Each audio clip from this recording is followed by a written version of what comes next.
ৰাতিপুৱাই শুই উঠি ছানৰাইজ চাই টিউচনলৈ ওলাই। হে বন্ধুসকল, স্বাগতম পুনৰ অন্য এটি মিনি ব্লগলৈ। আশা কৰোঁ ভিডিঅ'বোৰ চাই যাতে ভাল পাই আছে, যথেষ্ট ছাপোৰ্টো কৰি আছে আপোনালোকে। আমি যাই আছোঁ টিউচনত। টিউচন আহি পালোহি।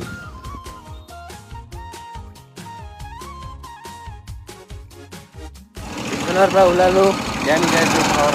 বৰ্তমান আমি ঘৰ আহি পালোঁ। ফেমিলি মেম্বাৰ খেলি আছে। টিউচনৰ পৰা আহি গা পা ধুই স্কুলৰ বাবে ওলালোঁ। স্কুলৰ পৰা আহি লগ পাই আছোঁ। বৰ্তমান মই স্কুলৰ পৰা আহি পালোঁ আৰু আজি বহুত গৰম। তো এইকেইদিন ইমান ভাল কণ্টেণ্ট দিব পৰা নাই। তো ভিডিঅ'টো ইয়ালৈ চাই যোৱাটো থেংকছ ফৰ ৱাচিং।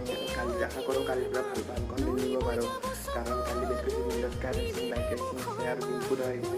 আশা কৰিম তেখেতক লগ কৰাৰ কাৰণে।